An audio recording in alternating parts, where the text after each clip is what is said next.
Vi skal lave et proteinbrød af groft havregryn, som vi har blandet til den her mel af en grov konsistens, og har tilsat vallekoncentrat og simpelthen lavet en blanding af det her. Det gør selvfølgelig, at der bliver et noget lavere kulhydratindhold i brødet.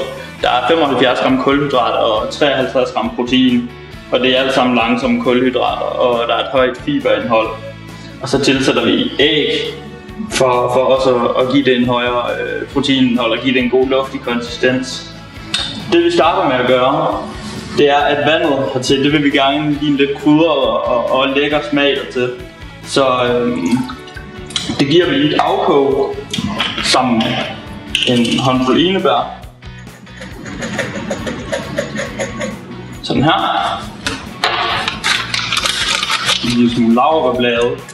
Og det her, det kan man variere ude i det uendelige. Man kan også bruge safran og timian og forskellige ting heri. Det er mere, hvad man lige synes er lækkert, at brødet det kommer til at smage af. Og så giver vi det også lige lidt citronskal her, så det får smag af det. Og det skal bare have et meget hurtigt opkog. For så bliver smagen afgivet dertil. Og så stiller vi så det til afkøling bagefter. Så kan vi se, at den begynder at koge her. Så slukker vi bare for komfuret og stiller den til side og lader den køle lige så stille ned. Så skal den nok få afgivet en masse smagstoffer til vandet.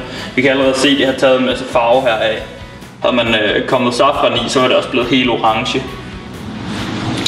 Nu skal vi til at lave vores dej til brødet.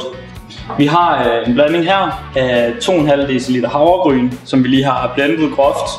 Det er meget let, det er bare at fyre det i blenderen, og så har man en god basisvare i sit køkken. Og så har vi tilsat lige under 2 dl proteinpulver. Meget vigtigt, at det er med neutral smag. Det kommer vi ned i vores skål her. Her har vi så 2,5 dl æggehvider med 2 blommer i. Det svarer cirka til 2 hele æg og 3 hvider. Det hælder vi bare her i. En stor teskefuld salt. En teskefuld bagepulver. Og så har vi vores vand herovre, der efterhånden er afkølet. Det kører vi lige igennem en sy, så vi undgår at få laurbærbladene og så videre med. Det er lidt vigtigt lige at nævne, at vi har brugt økologisk citron heri.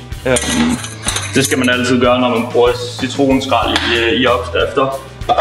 Alt andet, det er dumt. Vi mixer det sammen her. Dejen får en ret flydende konsistens. Men det er meningen, det er simpelthen på grund af æggehviderne. De skal nok stivne, når de kommer i ovnen. Så har vi vores rugbrødsform her med bagepapir.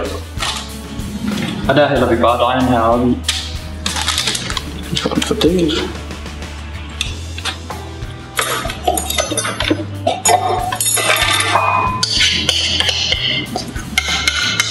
Så har vi en påfældselse med her. Så drysser vi lige overfladen med lidt havsalt her. Det bliver lækkert, når den har været i ovnen. Man kan også godt komme noget rosmarin eller noget på, hvis man gerne vil have en mere krydret smag. Så tager vi dejen her ind i ovnen med den. Og der skal den cirka have en 35 minutter ved 180 grader, men hold øje med den undervejs. Når den er gylden på overfladen, så er det fordi den er færdig. Godt. Nu skal vi have vores brød ud af ovnen. Det har fået de her 35 minutter. Og vi kan se, at det har fået en fin gylden overflade her, så det er færdigt. Når man tager det ud af ovnen, så er det vigtigt, at man ikke lader det stå i formen her, fordi så bliver der dannet fugt, og det ødelægger brødet. Så vi tager det ud af formen. Væk fra bagepapiret også. Kan vi lige prøve at skære en skive her og se, hvordan det ser ud indeni. Det er de her flotte luftbobler, der er der i. Det gør, at det bliver et rigtig luftigt brød.